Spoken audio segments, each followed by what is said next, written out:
짝! 연회장에 굉음이 울려 퍼졌고 노인의 고개가 옆으로 돌아갔습니다. 사단장 부인이 청소부 노인의 뺨을 후려친 겁니다. 300명의 하객들이 지켜보는 자리에서요. 냄새나니까 당장 꺼져요. 연회장 분위기 다 망치잖아. 숨을 헐떡이며 내뱉는 여자의 목소리가 연회장에 메아리 쳤습니다. 화려한 샹들리에가 빛나는 호텔 연회장, 수백 명의 하객들이 숨죽이고 지켜보는 자리에서였죠. 낡은 청소복을 입은 75살 노인은 그 자리에 얼어붙었습니다. 바닥에 쏟아진 와인 잔 조각을 치우러 왔을 뿐인데 돌아온 건 뺨을 가르는 손바닥과 경멸의 시선이었습니다. 주변 사람들의 수군거림이 귀를 찔렀죠. 저 청소부 뭐야? 냄새나게 보기 흉하네. 정적이 흘렀습니다. 아무도 움직이지 않았죠. 노인은 천천히 고개를 돌려 터진 입술을 손등으로 닦았습니다. 그리고 싸늘하게 식은 눈빛으로 여자를 응시했죠.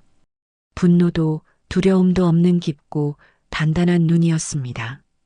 하지만 아무도 알지 못했습니다. 저 노인 앞에 곧 별들이 고개를 숙이게 될 거라는 것을요. 사연 시작 전 구독과 좋아요 꼭 부탁드립니다. 여러분은 지금 무엇을 하며 어디에서 듣고 계신지 지역 이름이나 장소를 댓글로 남겨주시면 그곳으로 행운이 가득 깃들길 바라겠습니다. 새벽 4시 서울의 하늘은 아직 칠흑처럼 어두웠습니다.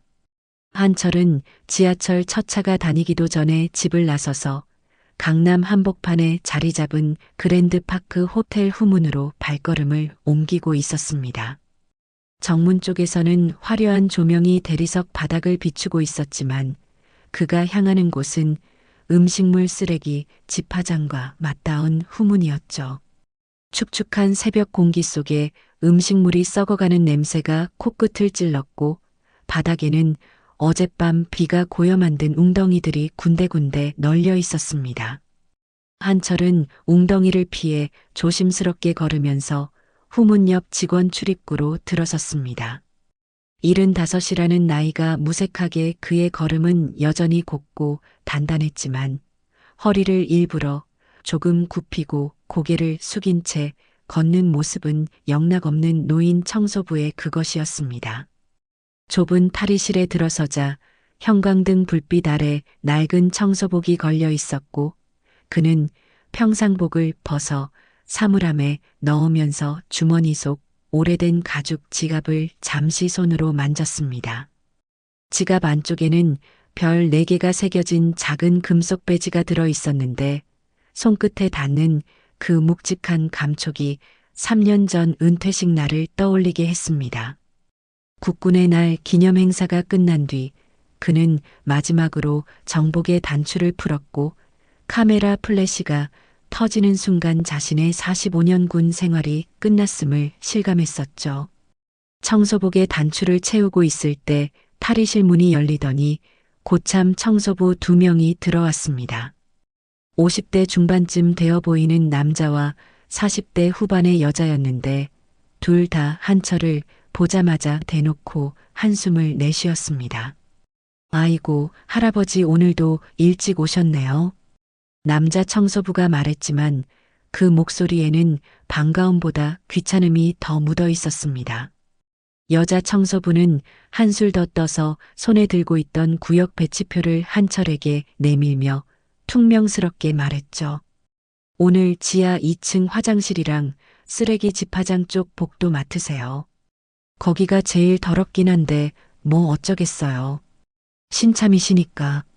한철은 배치표를 받아들며 고개를 끄덕였습니다. 지하 2층 화장실은 호텔에서 가장 많은 인원이 드나드는 직원 식당 옆에 있어서 하루 종일 청소해도 끝이 없는 구역이었고 쓰레기 집화장 복도는 음식물 냄새가 배어 아무도 맡으려 하지 않는 곳이었습니다. 그러나 그는 아무런 불평 없이 청소 도구함에서 대걸레와 양동이를 꺼내 들었습니다. 가장 높은 곳에서는 보이지 않던 것들이 가장 낮은 곳에서는 적나라하게 드러난다는 것을 그는 이미 알고 있었으니까요. 복도를 따라 걸어가는 동안 한철의 귀에 여러 소리들이 들려왔습니다. 엘리베이터 앞에서 통화하는 장교 부인의 목소리가 특히 또렷했죠. 3호회에서 전화 오면 부대도 다 움직여야 하는 거 아니에요? 지난번에도 그렇게 해서 우리 남편 보직 옮겼잖아요. 통화하던 여자는 한철이 청소부라는 것을 확인하고는 전혀 목소리를 낮추지 않았습니다. 청소부 따위가 자신들의 대화를 이해할 리 없다고 생각하는 것이 분명했죠. 한철은 대걸레를 바닥에 대고 천천히 닦으면서 그 내용을 머릿속에 차곡차곡 정리했습니다. 수십 년간 군 작전을 지휘하며 단련된 기억력은 메모나 녹음 없이도 모든 정보를 구조화해서 저장할 수 있게 해주었습니다. 지하 2층 화장실에 도착하자 코를 찌르는 암모니아 냄새가 한철의 얼굴을 찡그리게 만들었습니다. 변기 주변에는 누군가 토해놓은 흔적이 있었고 세면대에는 음식물 찌꺼기가 엉겨붙어 있었습니다. 한철은 고무장갑을 끼고 묵묵히 변기를 닦기 시작했습니다. 점심시간이 가까워지자 직원 식당에서 쏟아져 나온 사람들이 화장실을 드나들기 시작했는데 대부분은 그를 마치 벽에 붙은 얼룩처럼 완전히 무시했습니다. 한철은 그때마다 구석으로 물러서서 사람들이 지나가기를 기다렸고 그의 눈은 바닥을 향하고 있었지만 귀는 오가는 대화들을 놓치지 않았습니다. 오후가 되어 잠시 휴식을 취하려고 1층 로비 구석으로 올라왔을 때 한철의 시선이 벽에 걸린 대형 사진 한 장에 멈추었습니다. 지난달 이 호텔에서 열린 군 관련 행사 사진이었는데 정중앙에 익숙한 얼굴이 보였습니다. 현 육군 참모총장 창식이었죠. 한철의 오랜 후배이자 제자인 그는 훈장과 견장을 단 정복을 입고 당당하게 서 있었고 그 옆에는 화려하게 치장한 부인들이 줄지어 있었습니다. 아직 저 자리에 있군. 한철은 속으로 중얼거렸습니다. 후배가 중책을 맡고 있다는 안도감과 동시에 자신이 지켜보고 있는 군 사모회의 문제들이 현직 총장의 눈에는 어떻게 보일지에 대한 우려가 교차했죠. 로비를 지나 복도로 들어서려던 순간 한철의 눈에 익숙한 뒷모습이 들어왔습니다. 42의 아들 대웅이 고급 양복을 입고 사업 파트너로 보이는 사람들과 함께 걸어가고 있었습니다. 호텔 대표인 아들은 이 건물의 주인이었고 한철은 그 건물에서 가장 낮은 직원 중 하나였습니다. 두 사람의 시선이 잠깐 마주쳤습니다. 한철은 아들의 눈동자 속에서 당혹감과 불편함이 빠르게 스쳐 지나가는 것을 보았죠. 그러나 대웅은 마치 낯선 사람을 본 것처럼 재빨리 시선을 돌려버렸고 곧 웃음을 지으며 파트너들과 함께 엘리베이터 쪽으로 사라졌습니다. 한철은 아무 말 없이 청소 도구를 집어들었습니다. 아들이 자신을 모른 척하는 것이 서운하지 않았다면 그것도 거짓말이겠지만 적어도 지금은 그래야만 했습니다. 대웅은 아버지가 왜 이런 일을 하는지 알지 못했고 한철은 그것을 설명할 수 없는 이유가 있었습니다. 그래서 그는 빗자루를 쥔 손에 힘을 주고 다시 복도를 향해 걸었습니다. 저녁 무렵 한철은 쓰레기 집화장 쪽 복도를 청소하고 있었습니다. 복도 끝에서 두 명의 여자가 걸어오는 것이 보였는데 목에 두른 진주 목걸이와 손가락에 번쩍이는 다이아몬드 반지가 멀리서도 눈에 띄었습니다. 군 장성의 부인들이 분명했습니다. 한철은 벽 쪽으로 물러서서 길을 비켜주었고 두 여자는 그를 스치듯 지나가면서 대화를 이어갔습니다. 이번 자선 행사에 모인 후원금 우리가 원하는 쪽으로 쓸 수 있을 것 같아요? 그럼요. 사모회장님이 알아서 하실 거예요. 작년에도 그렇게 했잖아요. 그들의 목소리가 점점 멀어져 갔습니다. 한철은 빗자루질을 멈추지 않으면서 오늘 하루 동안 수집한 정보들을 다시 한번 정리했습니다. 사모회의 인사 개입, 후원금 유용 정황, 그리고 현역 장교들의 부인들이 남편의 계급을 방패 삼아 저지르는 갖가지 행태들. 아직은 흩어진 조각들에 불과했지만 곧 하나의 그림이 완성될 것이었습니다. 퇴근 시간이 되어 탈의실로 돌아온 한철은 청소복을 벗고 평상복으로 갈아입었습니다. 사물함에서 가죽 지갑을 꺼내 주머니에 넣으면서 그의 손가락이 다시 한번 별 4개 배지의 윤곽을 느꼈습니다. 합참의장이라는 직책은 군인이 오를 수 있는 가장 높은 자리였지만 정복을 벗는 순간 그는 그저 한 명의 노인이 되었습니다. 그러나 적어도 한 가지는 변하지 않았습니다. 그가 평생 지키고자 했던 군의 명예, 그것을 더럽히는 자들을 그냥 두고 볼 수는 없다는 사실이었죠. 한철은 후문을 나서며 어두워진 하늘을 올려다보았습니다. 차가운 바람이 얼굴을 스쳤지만 그의 발걸음은 무겁지 않았습니다. 내일도 새벽 4시에 일어나 같은 길을 걸어야 했지만 가장 낮은 곳에서 시작된 이 여정이 어디로 향하게 될지 그는 이미 알고 있었습니다. 그래서 오늘 밤도 편히 잠들 수 있을 것 같았습니다. 호텔에서 일한 지 열흘이 지났지만 한철에게 말을 건네는 사람은 거의 없었습니다.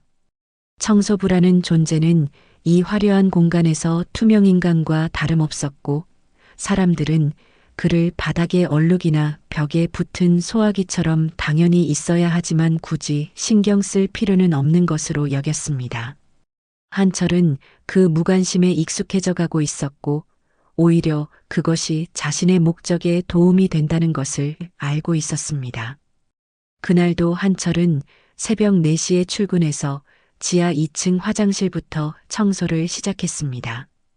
오전 내내 묵묵히 바닥을 닦고 쓰레기통을 비우고 변기를 솔로 문질렀죠.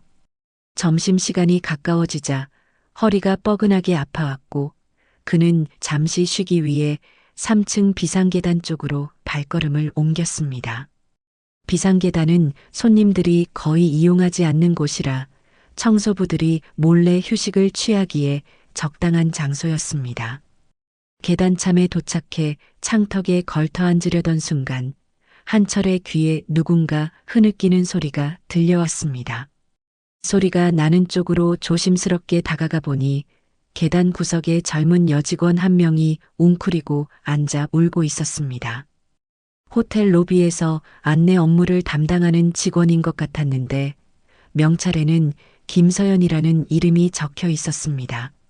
25쯤 되어 보이는 그녀는 두 손으로 얼굴을 가린 채 어깨를 들썩이며 울고 있었고 화장이 번져볼 위로 검은 줄이 흘러내리고 있었습니다. 한철은 잠시 망설였습니다. 모르는 척 지나가는 것이 서로에게 편할 수도 있었습니다. 하지만 저 젊은 직원의 떨리는 어깨를 보고 있자니 외면하고 돌아서기가 어려웠습니다. 그는 청소 카트에서 휴지를 몇 장 꺼내 들고 조용히 다가갔습니다. 여기요. 한철이 휴지를 내밀자 서연은 화들짝 놀라며 고개를 들었습니다. 눈이 벌겋게 충혈되어 있었고 콧등에도 붉은 기가 번져 있었죠. 그녀는 당황한 표정으로 한철을 올려다보다가 머뭇거리며 휴지를 받아 눈가를 닦았습니다. 한철은 아무 말 없이 옆에 서서 창밖을 바라보았습니다. 굳이 왜 우느냐고 묻지 않았고 위로의 말을 건네지도 않았습니다. 그저 그 자리에 있어주는 것만으로 충분하다는 것을 알고 있었기 때문입니다. 잠시 후 서연이 먼저 입을 열었습니다. 울음이 조금 가라앉은 목소리였지만 여전히 떨림이 섞여 있었습니다. 손님한테 욕을 먹었어요. 에스컬레이터가 고장났는데 그게 제 잘못도 아닌데 막 소리를 지르시더라고요. 당장 지배인 불러오라고, 호텔이 이 모양이냐고. 서연은 다시 눈물이 차오르는 것을 억지로 참으며 말을 이었습니다. 근데 지배인님이 오시더니 저한테 고개 숙이고 사과하라고 하셨어요. 손님이 풀릴 때까지 계속 허리 굽히고 서 있으라고. 제가 뭘 잘못한 건지도 모르겠는데 15분을 그렇게 서 있었어요. 한철은 고개를 끄덕이며 들었습니다. 이 호텔에서 일하면서 비슷한 장면을 여러 번 보았습니다. 손님은 왕이고 직원은 그 왕의 기분을 맞춰야 하는 존재라는 것을요. 많이 힘들었겠구먼. 한철이 담담하게 말했습니다. 특별한 위로의 말은 아니었지만 서연은 그 한마디에 다시 눈물이 핑 돌았습니다. 누군가 자신의 힘듦을 인정해 주는 것만으로도 위로가 될 때가 있으니까요. 서연은 휴지로 코를 풀고 나서 한철을 다시 바라보았습니다. 처음에는 그저 낯선 청소부 노인으로만 보였는데 자세히 보니 눈빛이 예사롭지 않았습니다. 깊고 차분한 눈이었고 어딘가 범상치 않은 품위가 느껴졌습니다. 하지만 서연은 그 느낌을 굳이 입 밖으로 꺼내지 않았습니다. 할아버지, 여기서 일하신 지 얼마나 되셨어요? 열흘 정도 됐어. 아, 그러시구나. 저는 3개월 됐어요. 근데 벌써 그만두고 싶은 날이 더 많아요. 서연은 쓸쓸하게 웃으며 말했습니다. 그때 그녀가 갑자기 뭔가 생각난 듯 자리에서 일어나더니 자신의 사물함이 있는 쪽으로 뛰어갔습니다. 잠시 후 비닐봉지 하나를 들고 돌아왔는데 봉지 안에는 유통기한이 임박한 샌드위치 2개와 캔커피 2개가 들어 있었습니다. 이거요, 직원 식당에서 버리려던 건데 제가 몰래 챙겨왔어요. 유통기한이 내일까지라서 버린다고 하길래. 할아버지 드세요. 서연은 봉지를 한철에게 내밀었습니다. 한철은 순간 당황했습니다. 이 호텔에서 일하면서 누군가에게 무언가를 받아본 것은 처음이었으니까요. 아니야, 괜찮아. 젊은 사람이 먹어. 저는 다이어트 중이에요. 진짜로. 버리느니 드시는 게 낫잖아요. 서연은 웃으면서 봉지를 한철의 손에 억지로 쥐어주었습니다. 그 웃음이 조금 전까지 울고 있던 사람의 것이라고는 믿기 어려울 만큼 밝았습니다. 고맙네. 한철이 말했습니다. 그 한마디가 어색하게 느껴질 만큼 그는 오랫동안 누군가에게 먼저 고맙다고 해본 적이 없었습니다. 서연은 환하게 웃으며 손을 흔들었습니다. 맛있게 드세요. 저는 이제 내려가 봐야 해요. 화장 고치고 다시 일해야죠. 그녀는 비상계단을 내려가다가 문득 멈춰서서 뒤를 돌아보았습니다.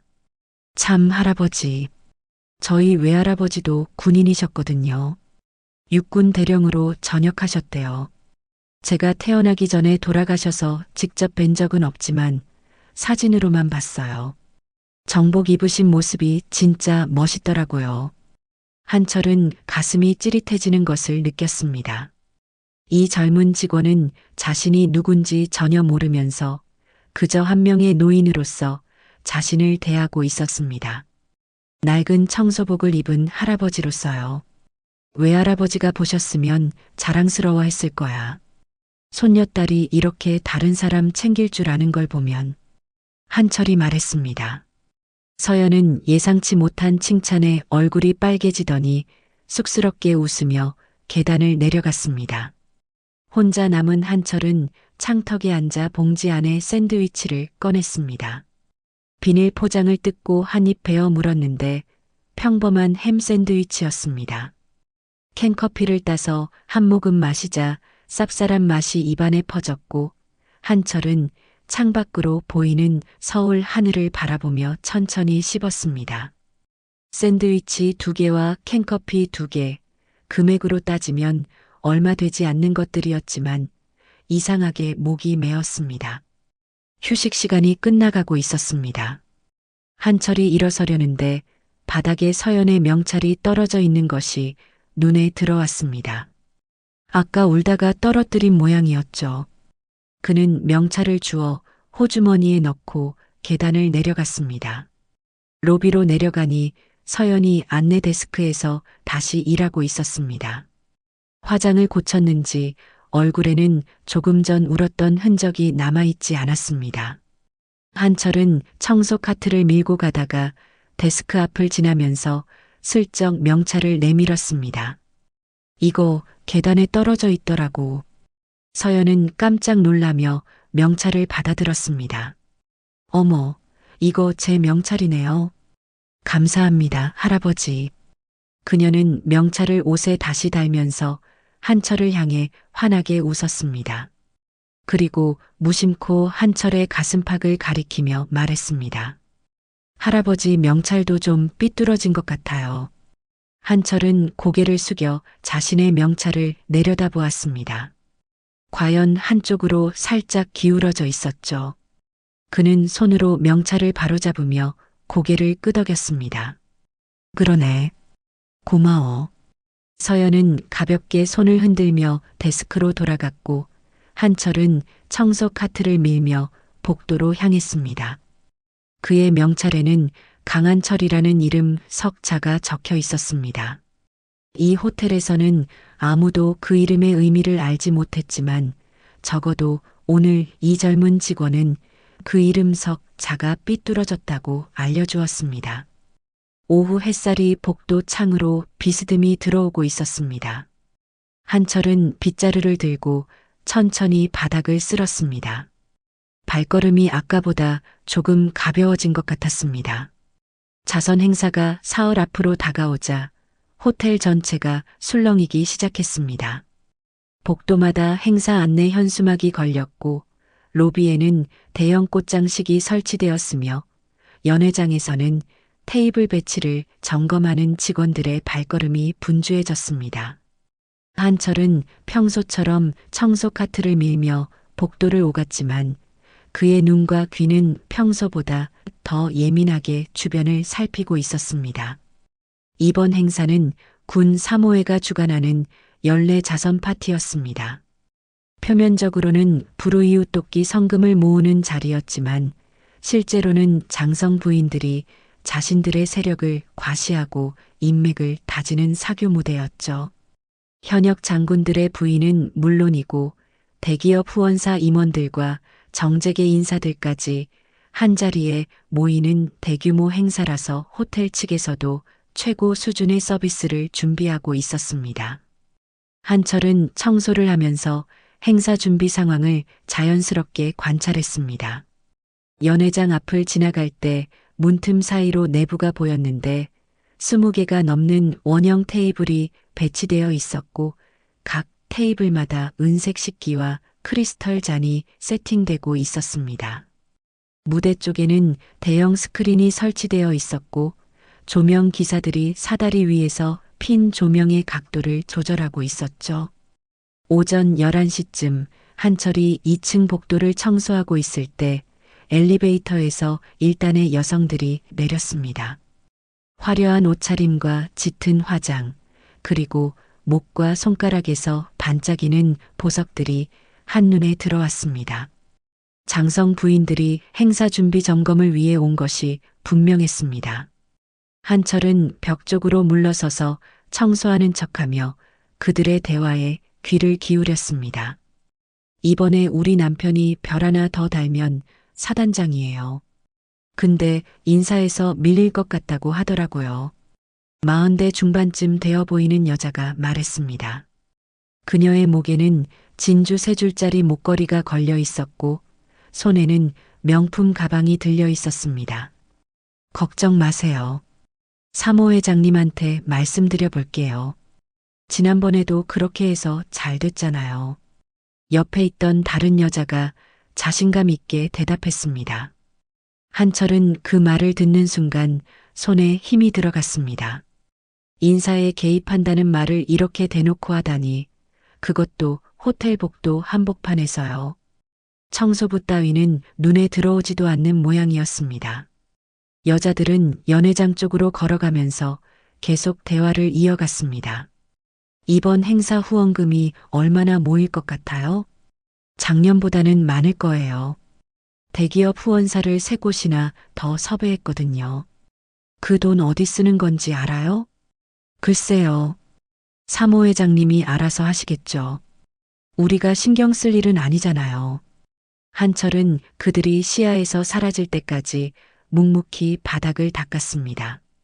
후원금 사용처에 대해 아무도 제대로 알지 못하고 알려고 하지도 않는다는 것이 명확해졌습니다. 이 정도면 횡령이 의심될 만한 상황이었죠. 점심시간이 지나고 한철은 1층 로비 쪽으로 이동했습니다. 로비 한켠에 있는 비즈니스 센터 앞을 지나가는데 유리문 너머로 익숙한 뒷모습이 보였습니다. 아들 대웅이 노트북을 펼쳐놓고 누군가와 통화하고 있었습니다. 한철은 청소 카트를 천천히 밀면서 유리문에 비친 아들의 모습을 관찰했습니다. 대웅의 표정은 굳어 있었고 통화 내용은 들리지 않았지만 고개를 연신 숙이며 예의하는 것으로 보아 상대방이 윗사람인 것 같았습니다. 통화가 끝나자 대웅은 한숨을 내쉬며 이마를 손으로 짚었습니다. 평소의 당당한 호텔 대표 모습과는 달리 지쳐 보였죠. 그때 비즈니스 센터 문이 열리며 대웅이 나왔습니다. 아버지와 마주칠 줄은 몰랐는지 대웅은 잠시 멈칫했지만 이내 시선을 피하며 지나가려 했습니다. 한철은 아무 말 없이 청소 카트를 밀며 비켜섰고 대웅은 마치 낯선 사람을 스치듯 지나갔습니다. 스쳐 지나가는 순간 한철은 아들의 눈 밑에 짙은 그늘이 드리워져 있는 것을 보았습니다. 오후 3시쯤 한철은 호텔 외곽을 청소하다가 주차장 쪽을 지나게 되었습니다. 건물 뒤편 주차구역에 검은색 대형 세단 3대가 나란히 서 있는 것이 눈에 들어왔습니다. 번호판을 보니 모두 관용차 번호가 아니었고 외교관 번호판도 아니었습니다. 그런데 차량 앞 유리에는 공통적으로 흰색 통행증이 붙어 있었습니다. 한철은 멀리서 그 통행증을 유심히 살폈습니다. 3호의 주간 행사의 관계자 차량이라는 표시가 되어 있었죠. 공식 의전 차량이 아닌데 며칠 전부터 이렇게 대기하고 있다는 것은 행사 당일 밀어닥칠 사람들의 규모와 그들이 가진 영향력을 짐작하게 해주었습니다. 한철은 차량 번호를 머릿속에 기억해 두었습니다. 나중에 필요할 수도 있으니까요. 저녁이 가까워지자 한철은 다시 연회장 앞 복도를 청소하게 되었습니다. 연회장 문이 열려 있어서 내부 상황이 훤히 보였는데 행사 담당 매니저가 서연을 포함한 직원들에게 주의사항을 전달하고 있었습니다. 이번 행사에는 별 3개, 별 4개 다신 분들 부인들이 오십니다. 절대로 실수하면 안 됩니다. 눈도 마주치지 마시고 물어보시면 대답만 하세요. 괜히 먼저 말 걸었다가 비위 거스르면 그날로 끝입니다. 매니저의 목소리는 단호하면서도 긴장되어 있었습니다. 직원들의 표정도 굳어 있었고 서연은 고개를 숙인 채 메모를 하고 있었습니다. 한철은 그 모습을 보며 씁쓸한 기분이 들었습니다. 별의 권위가 별을 단 사람이 아니라 그 가족에게까지 확대되어 젊은 직원들을 움츠러들게 만드는 현실이 안타까웠습니다. 청소를 마치고 탈의실로 돌아가는 길에 한철은 낡은 휴대전화를 꺼내 배터리 상태를 확인했습니다. 80%가 남아 있었습니다. 이 전화기는 겉보기에는 오래된 구형 모델이었지만 안에는 보안 메신저가 설치되어 있었습니다. 필요할 때 단 한 번의 보고로 모든 것을 움직일 수 있는 연결 통로였죠. 한철은 전화기를 다시 주머니에 넣으며 생각했습니다. 사흘 뒤면 이 호텔 연회장의 군의 고위 인사 가족들과 재계 인사들이 한자리에 모입니다. 사모회의 인사 개입 정황, 후원금 유용 의혹, 그리고 그 모든 것을 가능하게 하는 권력의 그물망이 그 자리에서 한꺼번에 드러날 것이었습니다. 판은 거의 다 깔렸습니다. 이제 남은 것은 그 판 위에서 누가 어떤 패를 내미는지 지켜보는 일이었죠. 한철은 청소복의 먼지를 툭툭 털며 후문을 향해 걸었습니다. 그의 발걸음은 느리지만 단단했고 그의 눈은 이미 사흘 뒤를 향해 있었습니다. 자선 행사 당일 호텔은 이른 아침부터 분주하게 움직였습니다. 한철은 평소보다 1시간 일찍 출근해서 연회장 주변 복도와 화장실 청소를 마쳤습니다. 오늘만큼은 모든 것이 완벽해야 했기에 청소팀 전체가 긴장한 상태였고 고참 청소부들조차 한철에게 잔소리를 하지 않았습니다. 그만큼 행사의 규모가 컸고 실수했다가는 누구든 잘릴 수 있다는 것을 모두가 알고 있었죠. 오후 5시가 되자 하객들이 하나둘 도착하기 시작했습니다. 호텔 정문 앞에는 검은색 세단들이 줄지어 멈춰 섰고 화려한 드레스와 정장 차림의 사람들이 레드 카펫을 밟으며 로비로 들어왔습니다. 한철은 로비 구석에서 빗자루를 들고 서 있으면서 그 광경을 지켜보았습니다. 장성 부인들의 목걸이와 귀걸이가 샹들리에 불빛에 반짝였고 그녀들을 수행하는 보좌관들과 운전기사들이 분주하게 움직였습니다. 저녁 6시 한철은 연회장 입구 쪽 복도를 청소하라는 지시를 받았습니다. 하객들이 연회장 안으로 들어가고 있었기에 복도에는 사람이 뜸했지만 가끔 화장실을 가거나 전화를 받으러 나오는 사람들이 있었습니다. 한철은 벽 쪽에 붙어서 대걸레질을 하며 눈에 띄지 않으려 했습니다. 그때 엘리베이터 문이 열리면서 한 여자가 나타났습니다. 45쯤 되어 보이는 그녀는 진한 빨간색 드레스를 입고 있었고 목에는 에메랄드가 박힌 목걸이가 걸려 있었습니다. 머리는 단정하게 올려 묶었고 화장은 짙었지만 품이 있어 보였죠. 그녀의 뒤로 2명의 수행원이 따라왔는데 한 명은 가방을 들고 있었고 다른 한 명은 휴대전화를 귀에 대고 통화 중이었습니다. 한철은 본능적으로 그녀가 누구인지 알아차렸습니다. 사단장 부인 유엘이 이번 자선 행사의 실질적인 주최자이자 사모회의 실세였죠. 그녀에 대한 소문은 이미 여러 번 들었습니다. 남편의 계급을 자신의 권력처럼 휘두르며 인사에 개입하고 마음에 들지 않는 사람은 가차없이 짓밟는다고요. 한철은 벽 쪽으로 더 바짝 붙어 고개를 숙이고 대걸레질을 계속했습니다. 해리는 연회장 쪽으로 걸어가다가 문득 걸음을 멈추었습니다. 그리고 천천히 고개를 돌려 한철 쪽을 바라보았습니다. 두 사람의 시선이 마주쳤습니다. 해리의 눈이 가늘어졌습니다. 그녀의 얼굴에 묘한 표정이 스쳤는데 그것은 불쾌함과 당혹감이 섞인 것이었습니다. 마치 오래전 기억 속에서 누군가의 얼굴을 떠올리려 하는 것처럼 그녀의 눈썹이 살짝 찌푸려졌습니다. 한철은 고개를 더 숙였습니다. 그의 심장이 빠르게 뛰기 시작했지만 손에 쥔 대걸레 자루는 흔들리지 않았습니다. 7년 전 그는 합참의장으로서 군 인사위원회를 주재했었습니다. 그때 원칙에 어긋나는 진급 추천을 반려한 적이 있었는데 그 중 하나가 해리 남편의 케이스였죠.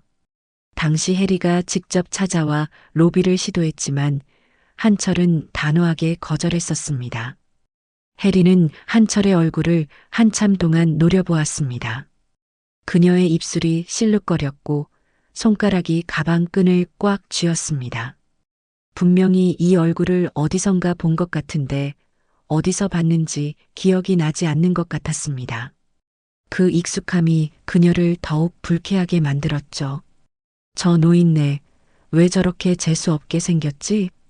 해리가 수행원에게 낮은 목소리로 중얼거렸습니다.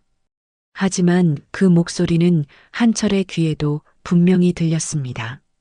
한철은 아무 반응 없이 대걸레질을 계속했고 해리는 잠시 더 그를 노려보다가 연회장 쪽으로 걸어갔습니다.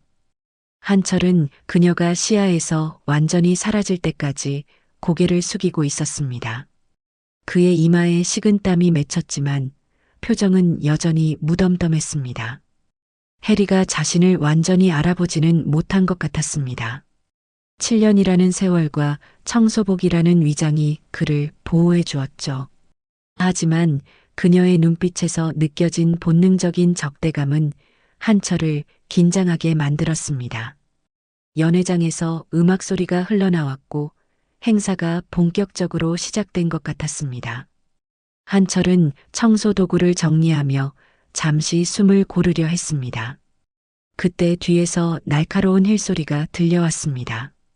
고개를 돌리자 해리가 다시 복도로 나오고 있었습니다. 그녀의 표정은 아까보다 더 험악해져 있었고 눈에는 분노가 이글거리고 있었습니다. 해리는 곧장 한철에게 다가왔습니다. 한철은 자리를 피하려 했지만 그녀가 더 빨랐습니다. 잠깐 거기서. 해리의 목소리는 차갑고 명령적이었습니다. 한철은 멈춰서서 고개를 숙인 채 대답했습니다. 네, 무슨 일이십니까? 고개 들어봐. 한철은 천천히 고개를 들었습니다. 해리의 눈이 그의 얼굴을 훑었습니다. 주름진 이마, 깊게 팬 눈과 세월의 무게가 느껴지는 얼굴이었지만 그 눈빛만큼은 여전히 강단 있어 보였습니다. 해리의 미간이 더욱 좁혀졌습니다. 어디서 많이 본 얼굴인데. 해리가 중얼거렸습니다. 한철은 아무 말 없이 그녀의 시선을 받았습니다. 시선을 피하면 오히려 의심을 살 수 있다는 것을 알고 있었기 때문입니다. 청소부 주제에 눈빛이 왜 그래? 어디 감히 나를 똑바로 쳐다봐? 해리의 목소리가 높아졌습니다. 복도를 지나가던 몇몇 하객들이 고개를 돌려 이쪽을 바라보았습니다.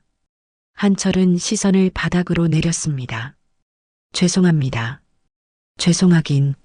아까부터 나한테 뭔 원한이라도 있는 것처럼 쳐다보더니 기분 나쁘게. 해리는 한철의 청소 카트를 발로 걷어찼습니다. 카트가 옆으로 밀리면서 안에 있던 걸레와 청소 도구들이 바닥에 쏟아졌습니다. 한철은 몸을 굽혀 흩어진 물건들을 주우려 했습니다. 그때 해리의 힐이 그의 손등을 밟았습니다. 날카로운 통증이 손등을 관통했습니다. 한철은 이를 악물고 신음을 삼켰습니다. 해리는 의도적으로 힐에 힘을 주며 낮은 목소리로 말했습니다. 오늘 내 눈에 다시 띄면 끝이야. 알아들었어? 한철은 고개를 끄덕였습니다. 해리는 발을 떼고 돌아섰습니다. 그녀의 빨간 드레스 자락이 펄럭이며 연회장 쪽으로 사라졌습니다. 한철은 천천히 손을 들어 손등을 살폈습니다.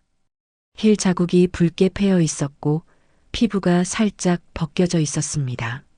하지만 그는 표정 하나 변하지 않고 흩어진 청소 도구를 주워 카트에 담았습니다.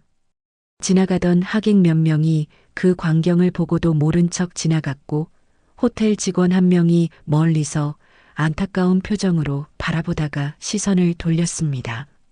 한철은 청소 카트를 밀고 복도 끝으로 이동했습니다. 아무도 없는 구석에 도착해서야 그는 깊은 숨을 내쉬었습니다. 분노가 아니었습니다. 그보다 더 깊은 곳에서 올라오는 비통함이었죠. 자신이 평생 바쳐 지켜온 군의 명예가 저런 사람의 손에서 장난감처럼 휘둘러지고 있다는 사실이 가슴을 짓눌렀습니다. 그는 손등의 상처를 손수건으로 감싸며 생각했습니다. 해리는 자신을 완전히 알아보지는 못했지만 무의식적으로 적대감을 느꼈습니다. 그 적대감은 어쩌면 7년 전의 기억에서 비롯된 것일 수도 있었죠.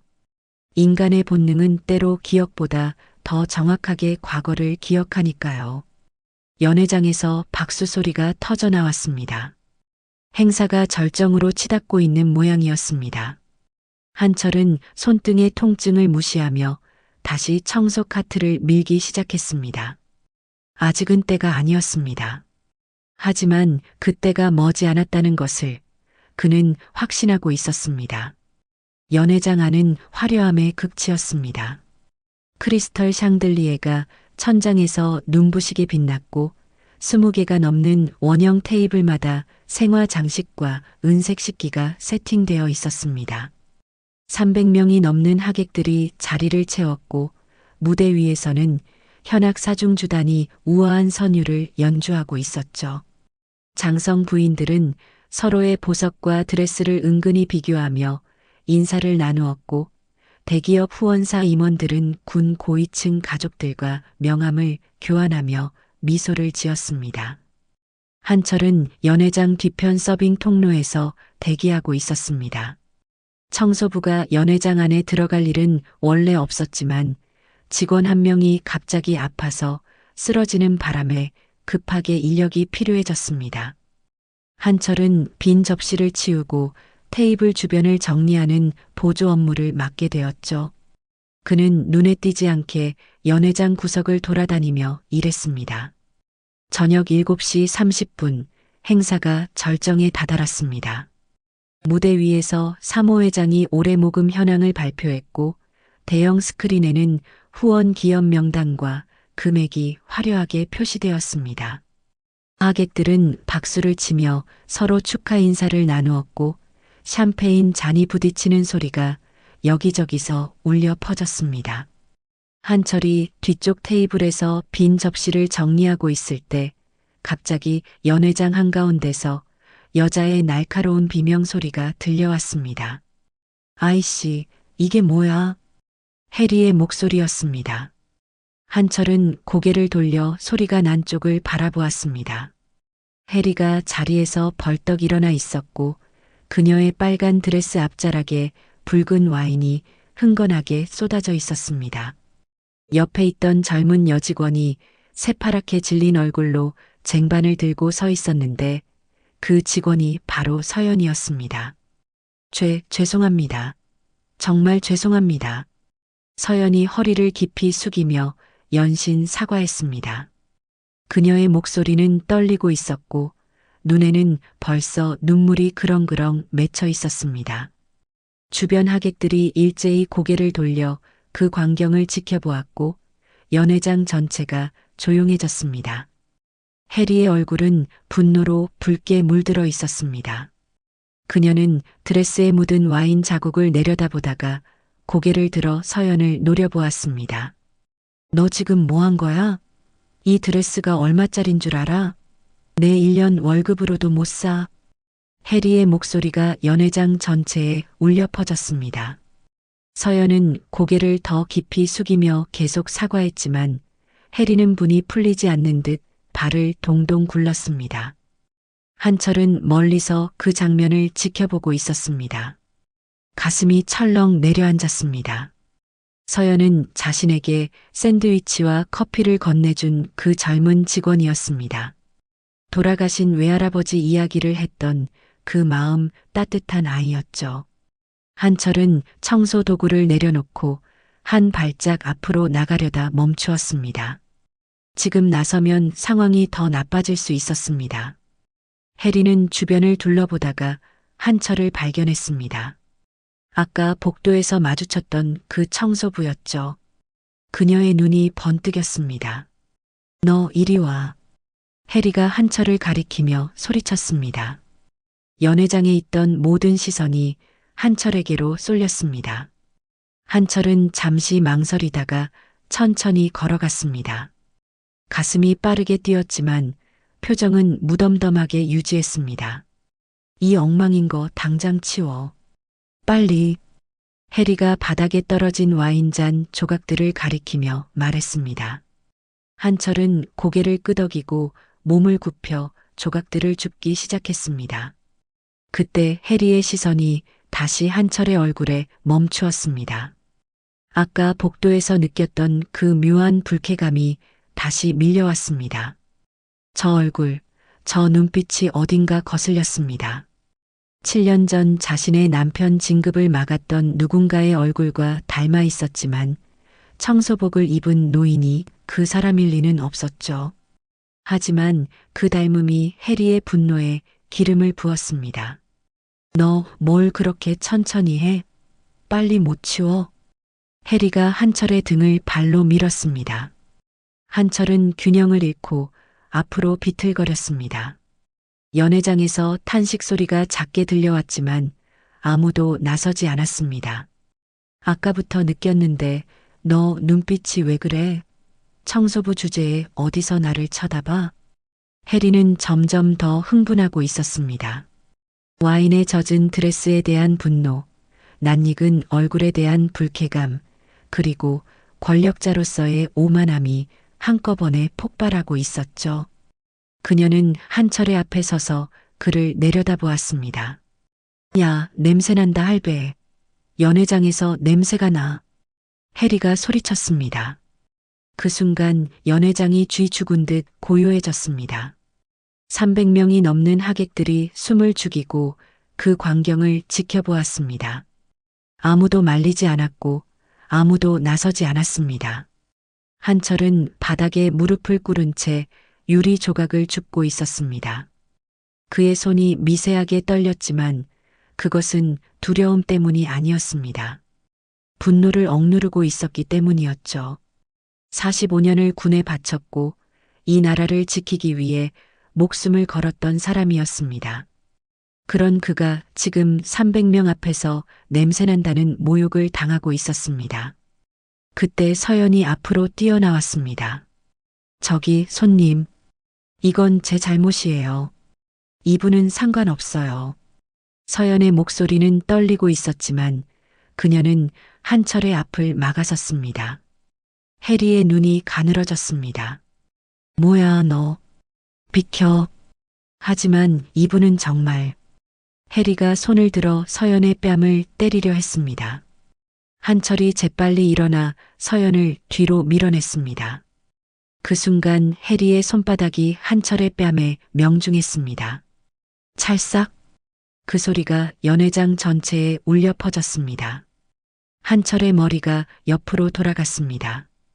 뺨이 화끈거렸고 귀에서 윙 하는 소리가 났습니다. 하지만 그는 쓰러지지 않았습니다.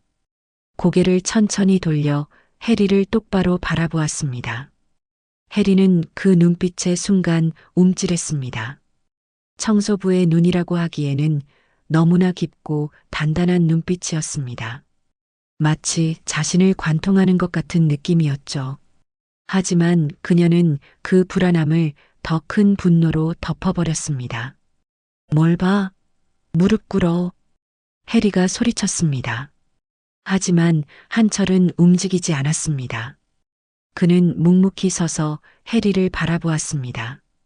그의 눈에는 분노도 두려움도 없었습니다. 다만 깊은 슬픔과 결의가 담겨 있었죠. 연회장 뒤쪽에서 보안 요원 2명이 달려왔습니다. 그들은 서연의 팔을 잡아 뒤로 끌어냈습니다.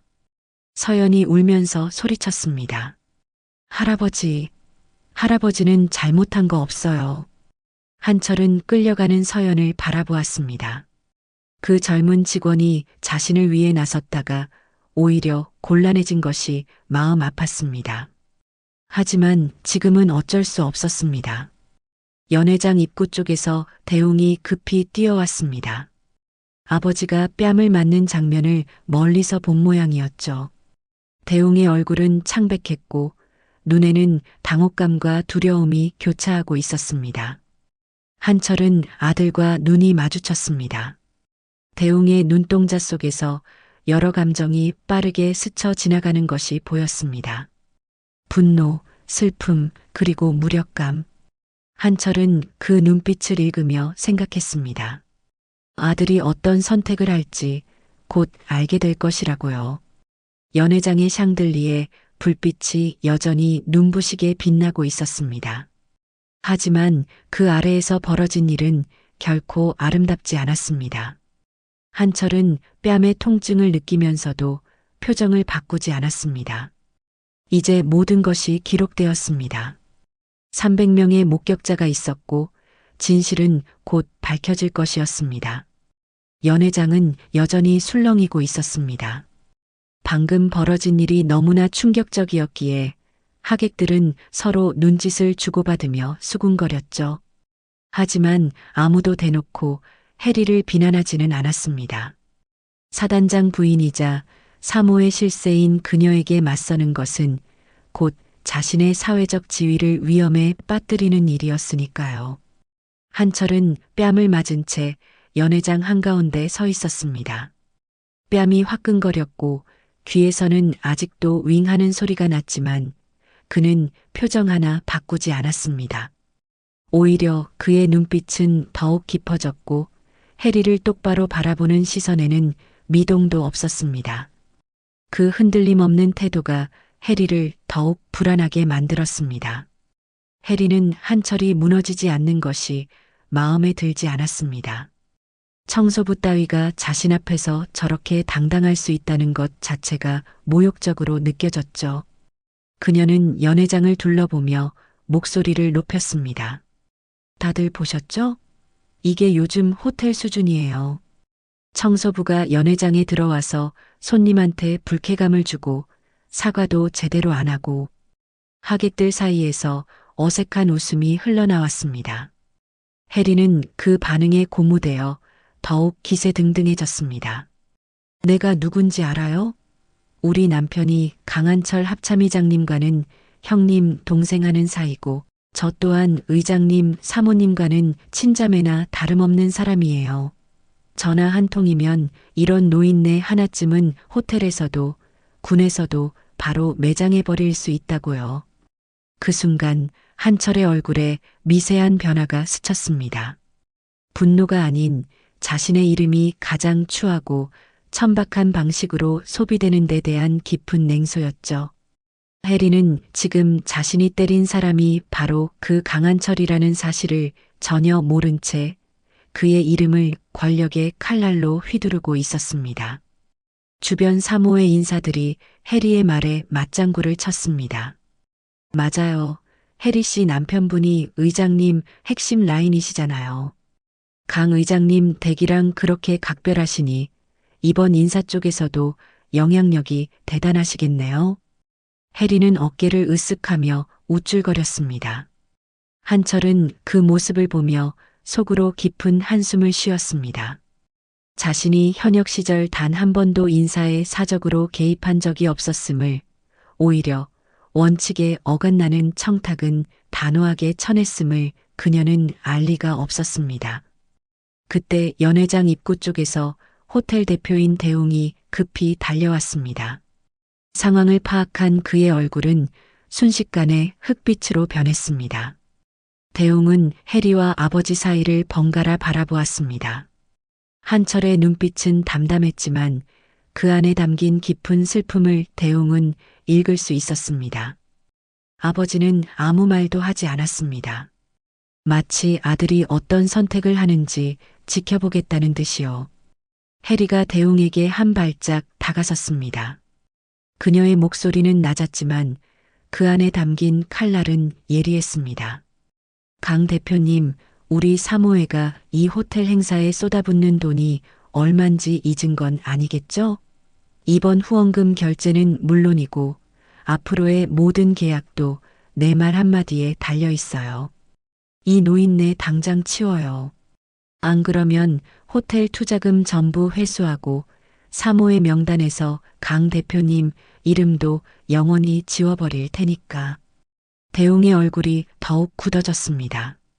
그는 비즈니스맨이었고 이 호텔은 그의 평생이 담긴 성이었습니다. 사모회라는 거대한 인맥망이 끊어지는 것은 곧 호텔의 몰락을 의미했죠. 그는 잠시 눈을 감았다가 떴습니다. 그리고 하객들을 향해 고개를 숙이며 외쳤습니다. 죄송합니다. 이 노인이 은퇴 후에 건강이 예전 같지 않아 정신이 좀 오락가락합니다. 노만기가 있어 실수를 한 것 같으니 부디 너그럽게 이해해 주십시오. 한철은 그 말을 듣는 순간 가슴이 서늘해지는 것을 느꼈습니다. 아들이 300명의 하객 앞에서 자신의 안위를 위해 아버지를 노망난 노인으로 박제하고 있었습니다. 대웅이 한철에게 다가왔습니다. 그는 아버지의 팔을 거칠게 잡으며 낮은 목소리로 그러나 절박하게 속삭였습니다. 아버지, 제발 한 번만 도와주세요.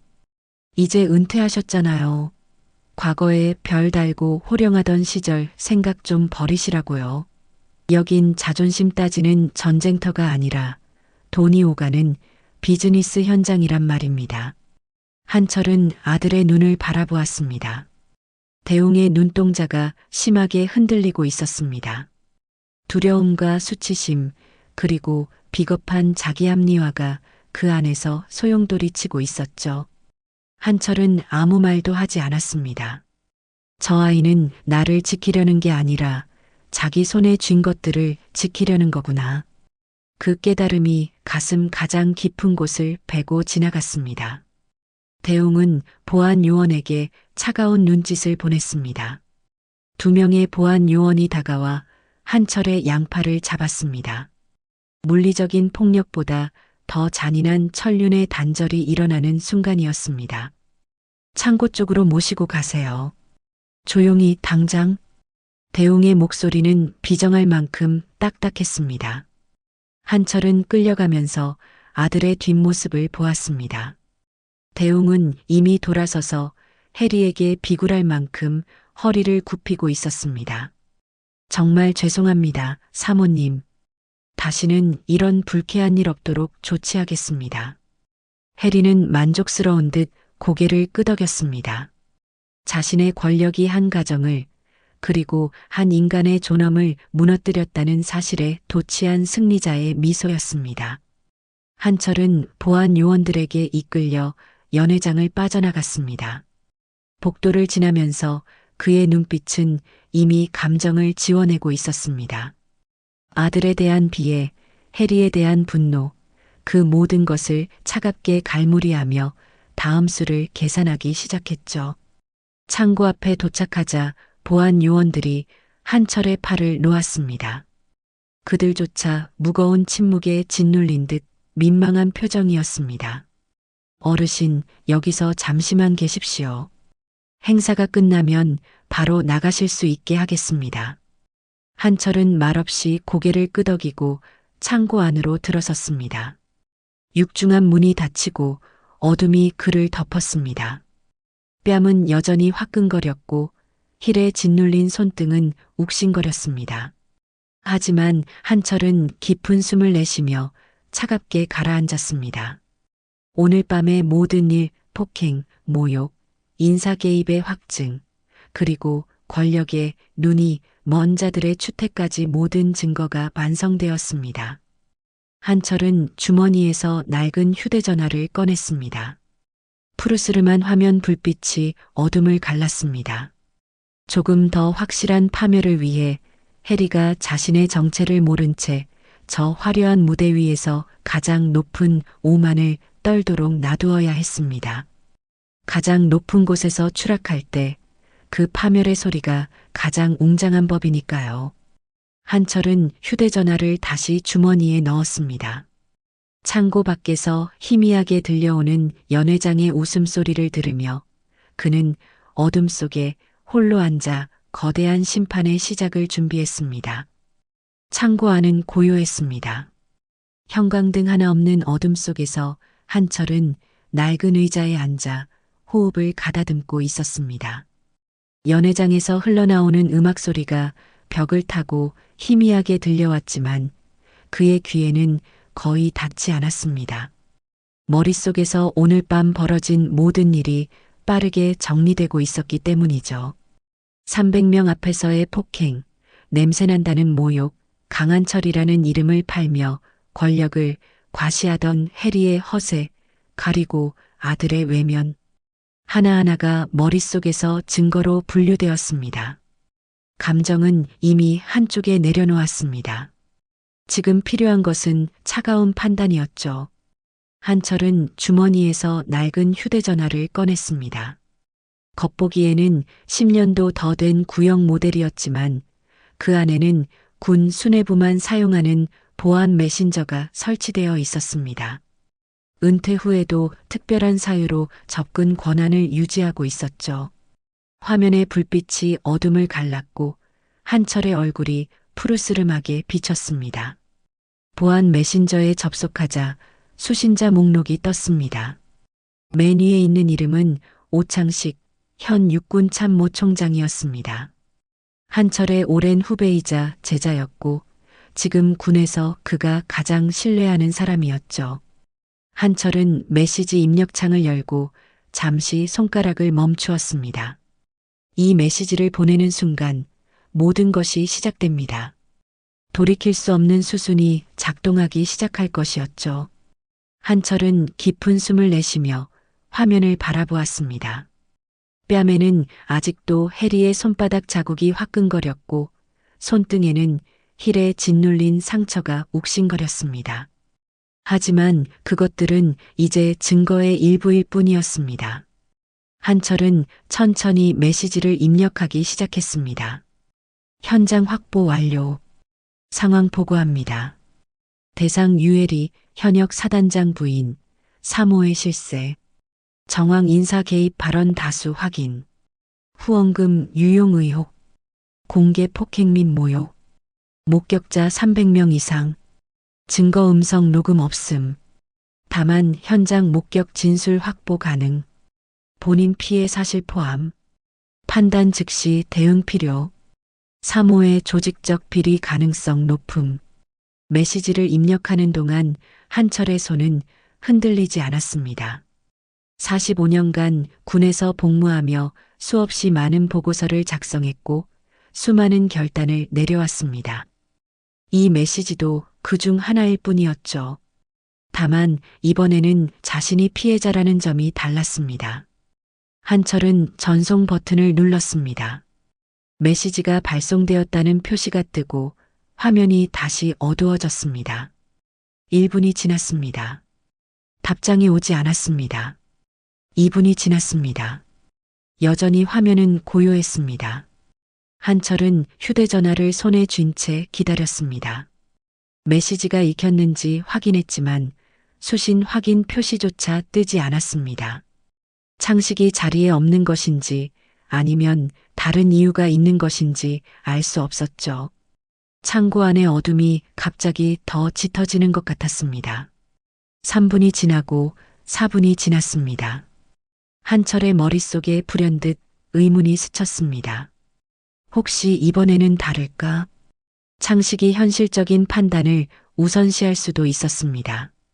3호회의 영향력은 군 안팎으로 넓게 뻗어 있었고 이 문제를 건드리는 것이 정치적으로 부담이 될 수도 있었죠. 아무리 스승의 보고라 해도 현직 총장이 감당해야 할 무게는 분명히 있었습니다. 한철은 휴대전화 화면을 다시 켜보았습니다. 여전히 답장은 없었습니다. 그는 의자 등받이에 몸을 기대며 눈을 감았습니다. 만약 답이 오지 않는다면 어떻게 할 것인가? 다른 경로를 찾아야 할 것인가? 머릿속에서 여러 시나리오가 빠르게 돌아갔습니다. 5분이 지났을 때 휴대전화가 진동했습니다. 한철은 눈을 뜨고 화면을 확인했습니다. 창식에게서 답장이 왔습니다. 확인. 최고 등급 대응. 짧은 문장이었지만 그 안에 담긴 의미는 무거웠습니다. 최고 등급 대응이라는 것은 헌병단과 감찰 조직이 즉시 움직인다는 뜻이었죠. 한철은 숨을 내쉬며 전화기를 바라보았습니다. 창식은 변하지 않았습니다. 이어서 또 다른 메시지가 왔습니다.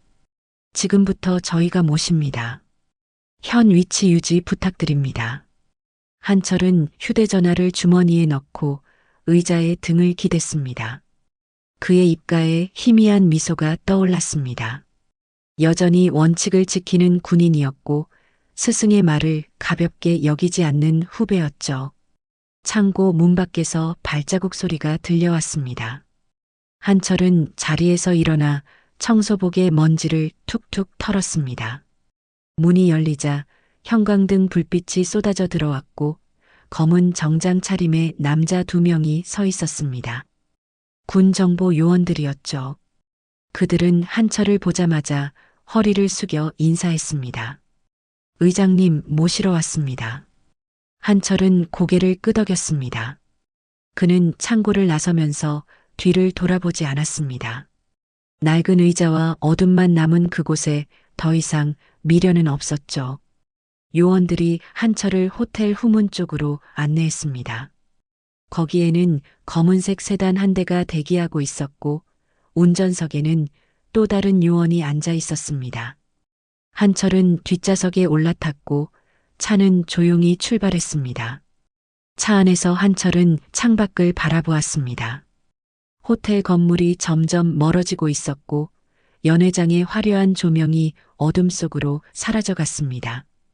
그곳에서는 아직도 사람들이 웃고 마시고 있겠죠. 해리는 자신의 승리에 도취되어 있을 것이고 대웅은 위기를 모면했다고 안도하고 있을 것입니다. 하지만 그들은 모르고 있었습니다. 폭풍이 다가오고 있다는 것을요. 세단은 서울 외곽의 한 건물 앞에 멈추었습니다. 군 감찰 본부였죠. 요원이 문을 열어주었고 한철은 차에서 내렸습니다. 건물 입구에 헌병단장이 직접 마중 나와 있었습니다. 의장님, 오랜만에 뵙겠습니다. 헌병단장이 경례를 하며 말했습니다. 한철은 답례를 하고 그와 함께 건물 안으로 들어갔습니다. 회의실에 들어서자 대형 화면에 여러 자료가 띄워져 있었습니다. 3호의 운영비 내역, 인사청탁 메시지 기록, 후원금 사용처 분석 자료들이었죠. 사전 내사가 이미 상당히 진행되어 있었다는 것을 알 수 있었습니다. 헌병단장이 말했습니다. 오늘 밤 의장님의 보고로 최종 증거가 확보되었습니다. 내일 아침 일제 검거에 들어갑니다. 한철은 고개를 끄덕이며 화면의 자료들을 살폈습니다. 그의 눈빛은 차분했지만 단호했습니다. 군의 명예를 더럽힌 자들이 마침내 심판대에 오르게 될 것이었죠. 밤이 깊어가고 있었습니다. 한철은 회의실 창문 너머로 보이는 어두운 하늘을 바라보았습니다. 별들이 희미하게 빛나고 있었고 그 빛은 마치 그가 평생 달았던 별 4개를 떠올리게 했습니다. 별은 내려놓았지만 그 별이 상징하던 책임은 아직 내려놓지 않았습니다. 다음 날 아침 호텔 연회장에서는 자선 행사의 마무리 브런치가 진행되고 있었습니다.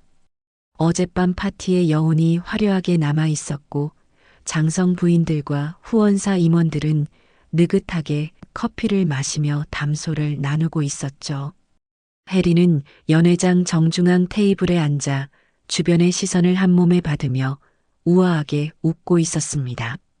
어젯밤 청소부를 완벽하게 굴복시키고 호텔 대표에게 사죄까지 받아낸 일은 이미 그녀의 무용담이 되어 사모의 안에서 화려하게 회자되고 있었습니다. 어젯밤 그 노인네 표정 봤어요? 감히 나를 쳐다보지도 못하고 벌벌 떨면서 창고로 끌려가는데 정말 알터니가 다 빠지는 기분이더라고요.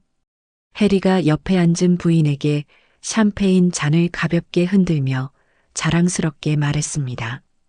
역시 해리 씨는 카리스마가 대단해요. 그런 밑바닥 노인네들은 초장에 기를 죽여놔야 호텔 기강이 바로 서는 법이죠. 아무나 그렇게 못하잖아요. 주변에서 아첨하는 목소리가 쏟아졌고 해리는 승리자의 미소를 지으며 그 찬사를 만끽했습니다. 그녀의 손가락에는 어젯밤보다 더 크고 화려한 다이아몬드 반지가 승전보처럼 빛나고 있었고 귀에는 권위를 상징하듯 큼직한 진주 귀걸이가 달려 있었습니다. 연회장 입구 쪽에서 대웅이 직원들에게 지시를 내리고 있었습니다. 그의 얼굴에는 밤샘 고민으로 인한 피로가 역력했지만 행사가 무사히 끝나가고 있다는 안도감도 묻어 있었죠. 어젯밤 아버지를 제 손으로 내쳤다는 죄책감이 가슴 한구석을 송곳처럼 찔러왔지만 그는 애써 그것을 외면했습니다. 비즈니스는 감정으로 하는 게 아니다. 그는 이 비정한 논리를 주문처럼 되뇌었습니다. 오전 11시 연회장의 분위기가 가장 화기애애하게 고조될 때였습니다. 그때 연회장의 웅장한 정문이 부서질 듯 활짝 열렸습니다. 갑작스러운 소란에 수백 명의 시선이 일제히 그쪽으로 쏠렸습니다. 문 앞에는 검은 정복 차림의 군인들이 서슬퍼런 기세를 뿜으며 줄지어 서 있었습니다. 헌병단장이 선두에 섰고 그 뒤로 육군본부의 핵심 장성 4명이 절도 있게 뒤따랐습니다. 그들의 어깨 위에서 별이 차갑게 빛나고 있었고 표정은 하나같이 화강암처럼 굳어 있었습니다. 연회장 안에 음악 소리가 잦아들며 순식간에 정적이 내려앉았습니다. 해리는 처음에 이 모든 것이 자신을 위한 특별 의전이라고 확신했습니다. 내 체면을 세워주려고 남편의 친구들이 깜짝 방문을 했구나. 그녀는 의기양양하게 자리에서 일어났습니다. 턱을 높이 쳐들고 마치 여왕이 신하들을 맞이하듯 우아하고 기고만장한 걸음으로 레드카펫 입구까지 마중을 나갔습니다. 어머, 헌병단장님의 본부장님들까지 예고도 없이 이게 무슨 일이에요? 저를 위해 이렇게 많이 와주시다니 제 면면이 정말 서네요. 해리는 환한 미소를 지으며 장성들에게 손을 내밀었습니다. 하지만 그 순간 믿기지 않는 광경이 벌어졌습니다. 장성들은 내밀어진 해리의 손을 보지도 못한 듯 그대로 지나쳤습니다. 단 한 명의 장교도 그녀에게 눈길조차 주지 않았습니다. 그들은 마치 그 자리에 유령이라도 서 있는 것처럼 해리를 철저히 무시하고 지나갔습니다. 해리의 내밀어진 손이 허공에서 민망하게 멈췄고 얼굴에 핀 가식적인 미소가 순식간에 얼어붙었습니다. 장성들이 멈춰선 곳은 연회장 가장 구석진 자리, 청소도구함과 맞닿은 서빙 통로 입구였습니다. 거기에는 낡은 청소복을 입은 노인 한 명이 묵묵히 서 있었습니다. 어젯밤 해리가 냄새난다며 뺨을 때리고 창고에 가두었던 바로 그 사람이었습니다.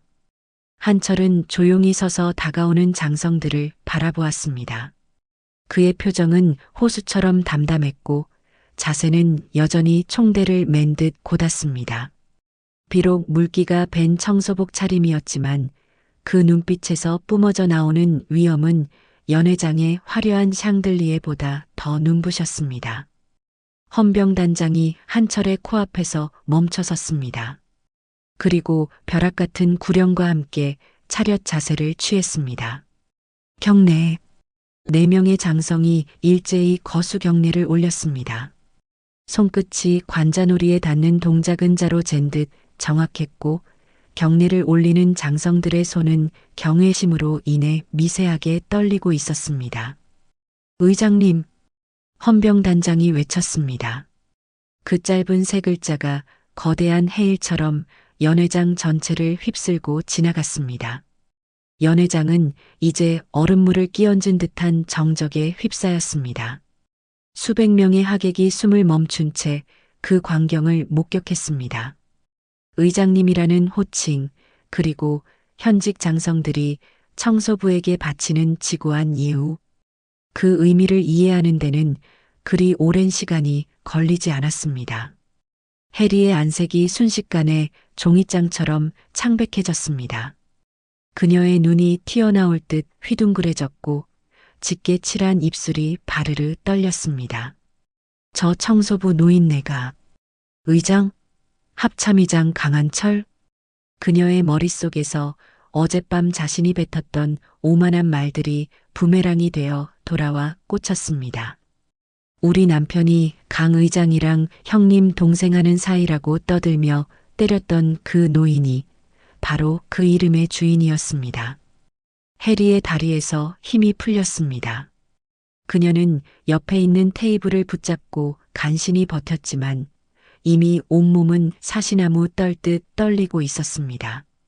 한철은 장성들의 경례를 받으며 조용히 고개를 끄덕였습니다. 그리고 천천히 손을 들어 답례를 했습니다. 낡은 청소복 소매가 허공을 갈랐지만 그 궤적은 수십 년간 전장을 루빈 대장의 기계를 그대로 담고 있었습니다. 편히들 하시게.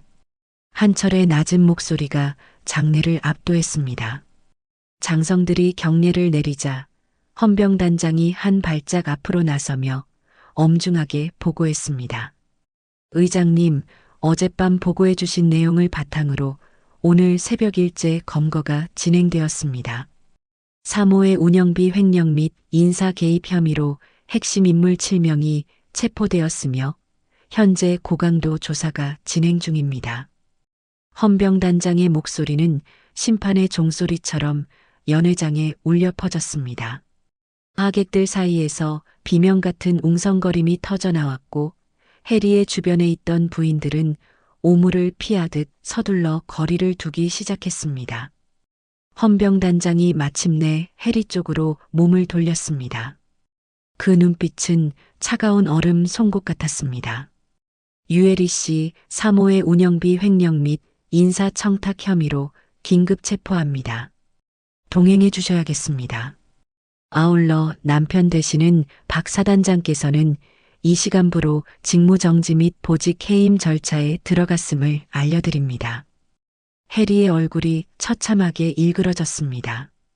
그녀는 테이블볼을 움켜쥐며 발악하듯 소리쳤습니다. 이게 무슨 소리예요? 나한테 이럴 수 없다고요. 내가 누군지 정말 몰라요? 헌병단장은 눈 하나 깜짝하지 않고 대답했습니다. 잘 알고 있습니다. 그래서 잡으러 온 겁니다. 2명의 헌병이 해리의 양팔을 거칠게 낚아챘습니다. 해리는 비명을 지르며 저항했지만 그녀의 하얀 손목 위로 차가운 은색 수갑이 채워졌습니다. 철컥하는 소리가 연회장의 정적을 깨뜨렸습니다. 안 돼. 이건 오해예요. 나는 아무 잘못 없다고요. 하지만 어젯밤 그녀에게 아부하던 그 누구도 그녀의 절규에 답하지 않았습니다. 사람들은 오물을 보듯 그녀를 외면했고 3호의 멤버들은 자신들에게 불똥이 튈까봐 비겁하게 뒷문으로 빠져나가고 있었습니다. 해리는 끌려가면서 필사적으로 한철과 눈을 맞추려 했습니다. 그녀의 눈에는 뒤늦은 공포와 절망이 뒤섞여 있었습니다. 하지만 한철은 그 비참한 시선을 담담하고 차갑게 받아낼 뿐이었습니다. 연회장 입구에서 대웅이 석상처럼 굳은 채 서 있었습니다. 아버지가 장성들의 경례를 받는 모습, 그리고 자신이 지키려 했던 그 권력이 단 한순간에 가루가 되어 흩어지는 광경을 보며 그는 자신의 영혼이 무너져 내리는 것을 느꼈습니다. 한철은 아들을 보았지만 단 한마디의 질책도 하지 않았습니다. 그 침묵이 대웅에게는 세상 그 어떤 꾸짖음보다 더 아프게 다가왔습니다. 헌병단장이 한철에게 다가가 고개를 숙였습니다. 의장님, 국방부에서 수사보고를 기다리고 있습니다. 이제 저희가 모시겠습니다. 한철은 조용히 고개를 끄덕였습니다. 그는 와인 향이 밴 화려한 연회장을 뒤로하고 장성들의 호의를 받으며 당당히 걸어나갔습니다. 청소복 차림이었지만 그 걸음걸이는 거대한 군함의 전진과 같았습니다. 연회장 문을 나서며 한철은 잠시 뒤를 돌아보았습니다. 화려함으로 치장했던 가짜들의 무대는 아수라장이 되어 있었고 빌려온 권력의 허상은 비참하게 부서져 있었습니다. 그는 다시 앞을 향해 걸었습니다. 별은 오래전에 내려놓았지만 그 별이 품었던 정의는 비로소 제자리를 찾아가고 있었습니다. 국방부 청사 대회의실은 긴장감으로 가득 차 있었습니다. 기다란 회의 테이블 양쪽으로 장성들과 법무장교들이 앉아 있었고 정면에는 대형 스크린이 설치되어 있었습니다. 한철은 청소복 대신 단정한 정장 차림으로 자리에 앉아 있었습니다. 헌병단에서 급히 준비해준 옷이었죠. 오랜만에 입는 정장이 어색하게 느껴졌지만 그의 자세는 여전히 곧았습니다. 헌병단장이 스크린 앞에 서서 브리핑을 시작했습니다. 지난 3개월간 3호의 비리에 대한 사전 내사를 진행해 왔습니다. 어젯밤 의장님의 현장 보고로 최종 증거가 확보되었고 오늘 새벽 관련자 7명을 일제 검거했습니다. 스크린에 자료가 띄워졌습니다. 사모의 운영비 사용 내역, 인사청탁 메시지 기록, 후원금 유용 정황이 한눈에 정리되어 있었습니다. 해리의 이름이 여러 문서에서 반복적으로 등장했고 그녀가 주도한 인사 개입 사례가 12건이나 확인되었습니다. 헌병 단장이 화면을 가리키며 설명을 이어갔습니다. 유해리는 사모회장 직위를 이용해 후원금 중 2억 원 이상을 개인 용도로 사용한 것으로 확인되었습니다. 또한 남편의 진급과 보직 배치를 위해 인사권자에게 직접 압력을 행사한 정황이 포착되었습니다. 회의실에 침묵이 흘렀습니다. 장성들의 표정은 굳어 있었고 몇몇은 고개를 숙이고 있었습니다. 사모회의 비리가 이 정도로 심각했다는 사실에 충격을 받은 것 같았습니다. 한철은 화면의 자료들을 조용히 살펴보았습니다. 자신이 청소부로 잠입해 수집한 정보들이 이렇게 체계적으로 정리되어 있는 것을 보니 복잡한 감정이 밀려왔습니다. 분노도 슬픔도 허탈함도 있었지만 무엇보다 이제야 진실이 밝혀지고 있다는 안도감이 컸습니다. 헌병 단장이 한철 쪽을 바라보며 말했습니다. 의장님, 추가로 진술하실 내용이 있으시면 말씀해 주십시오. 한철은 자리에서 일어났습니다.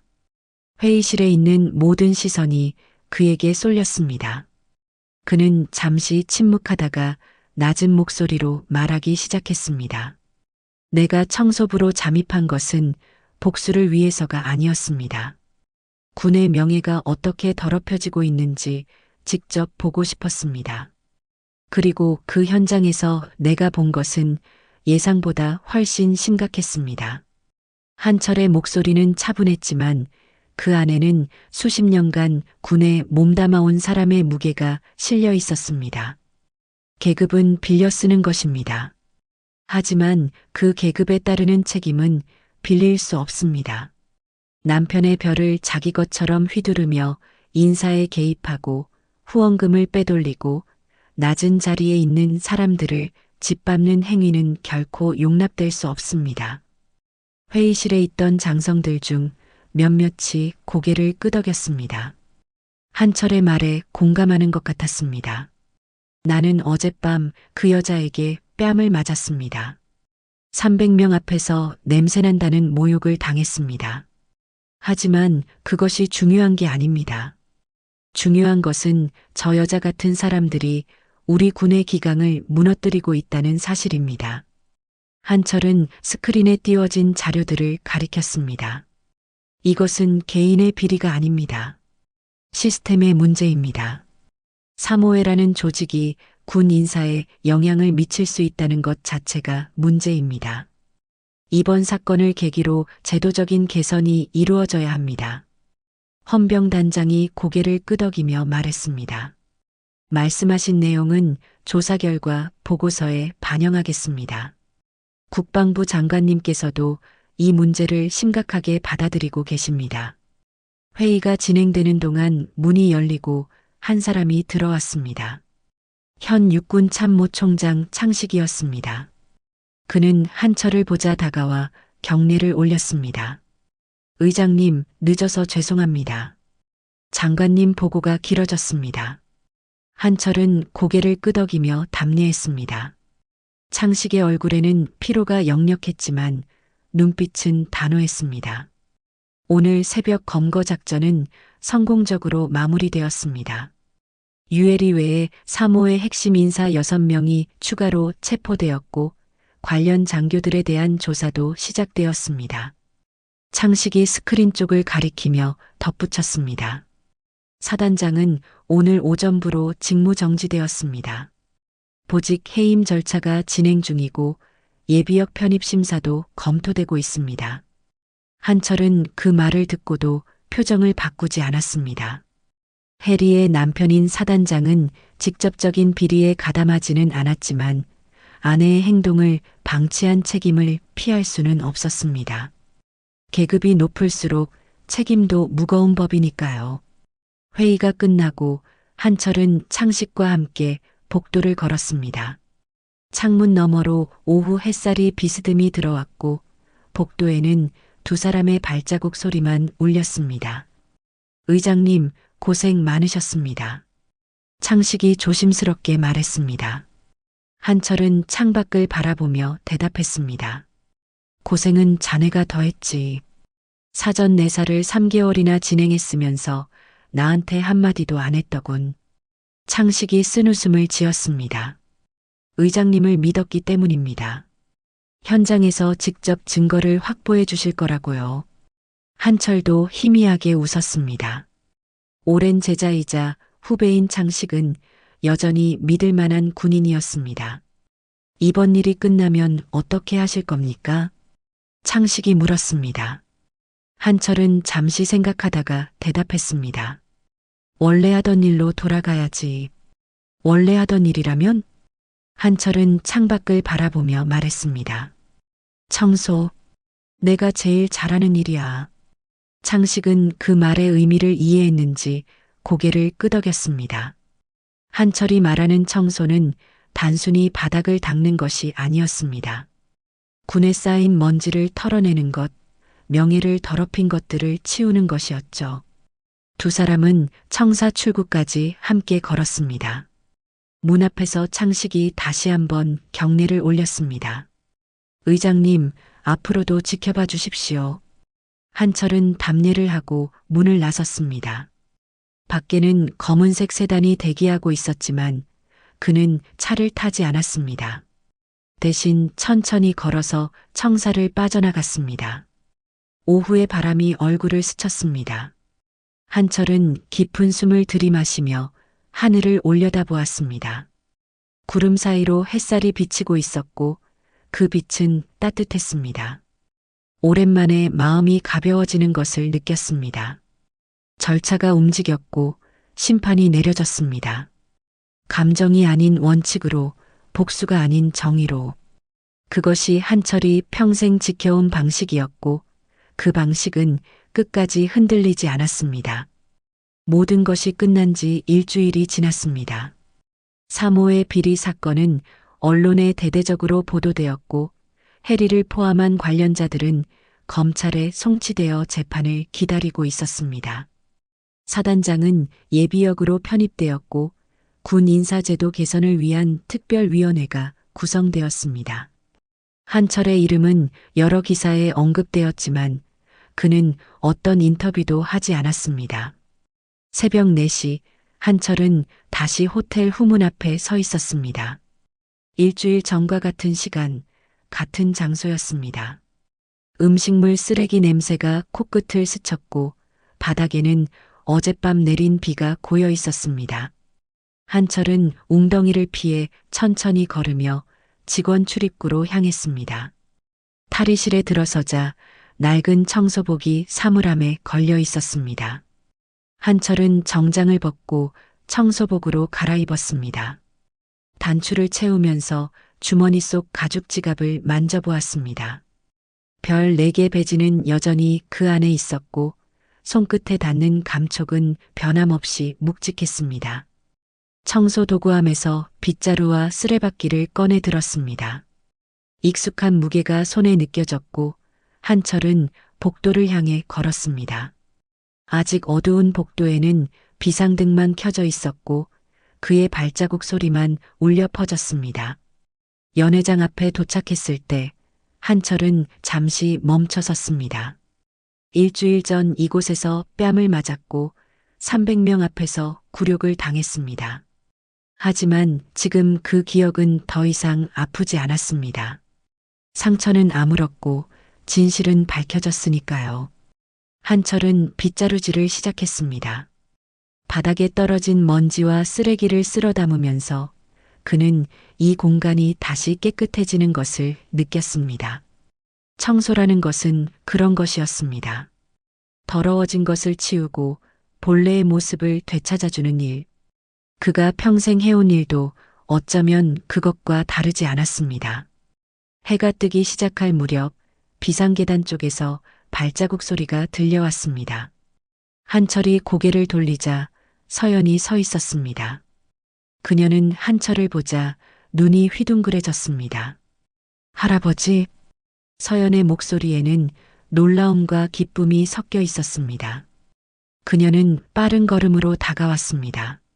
진짜 할아버지 맞으시죠? 뉴스에서 봤어요.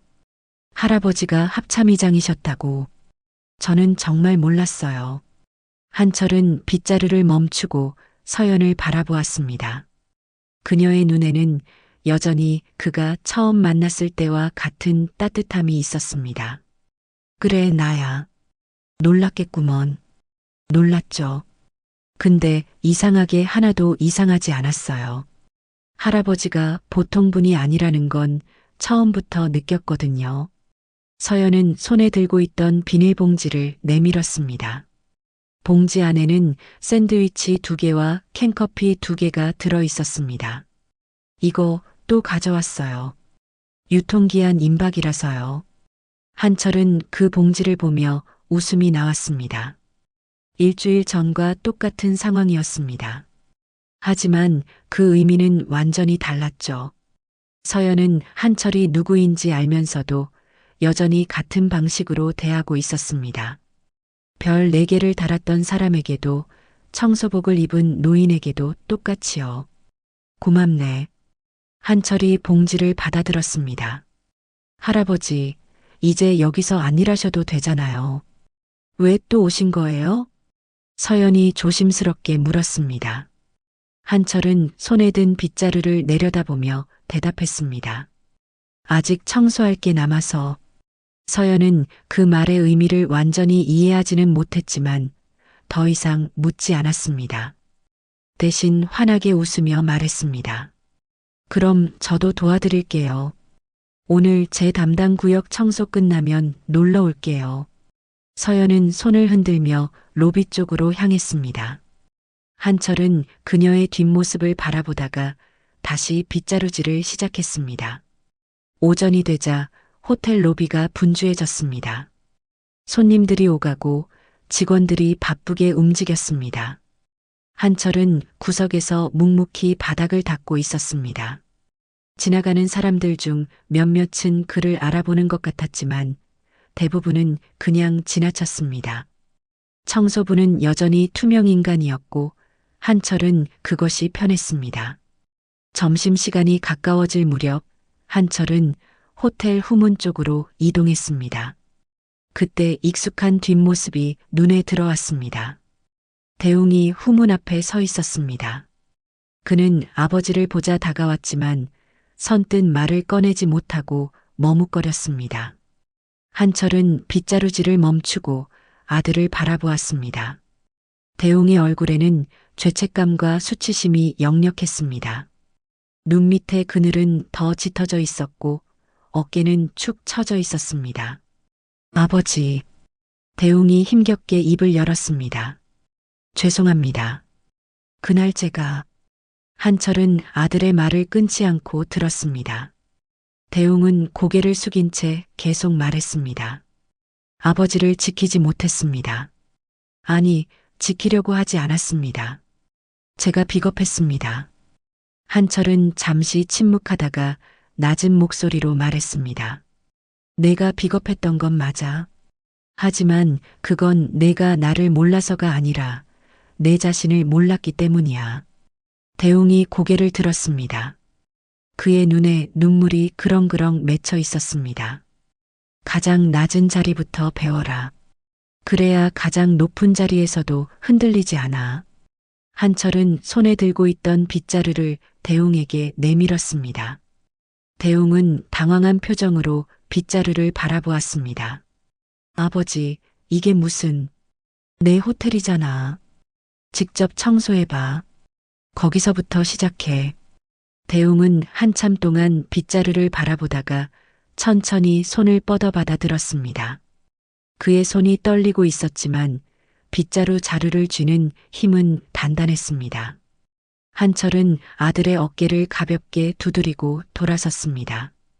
그리고 후문을 향해 걸었습니다. 문을 나서기 전 그는 잠시 멈춰서서 뒤를 돌아보았습니다. 대웅이 서툰 손놀림으로 바닥을 쓸고 있었습니다. 그 모습이 어설펐지만 시작은 그런 법이었습니다. 한철은 후문을 나서며 하늘을 올려다보았습니다. 아침 해가 구름 사이로 비치고 있었고 그 빛이 따뜻하게 얼굴을 감쌌습니다. 주머니에서 서연이 준 캔커피를 꺼내 따서 한 모금 마셨습니다. 쌉쌀한 맛이 입안에 퍼졌지만 이상하게 달콤했습니다. 별은 내려놓았지만 사람을 대하는 법은 내려놓지 않았습니다. 그것이 한철이 평생 지켜온 원칙이었고 앞으로도 변하지 않을 것이었습니다. 빗자루 소리가 호텔 어딘가에서 희미하게 들려왔습니다. 한철은 미소를 지으며 천천히 걸었습니다. 새로운 하루가 시작되고 있었습니다. 오늘 이야기 어떠셨나요? 계급장을 달았다고 권력이 되는 건 아닙니다. 진짜 권위는 사람을 대하는 태도에서 나오는 거죠. 혹시 여러분 주변에도 남의 권력을 빌려 쓰면서 갑질하는 사람 보신 적 있으신가요? 아니면 가장 낮은 자리에서도 묵묵히 자기 일을 하시는 분이 계신가요? 사연의 고백에서는 여러분의 사연을 기다립니다. 댓글로 들려주세요. 들려주세요. 들려주세요. 들려주세요. 들려주세요. 들려주세요. 들려주세요.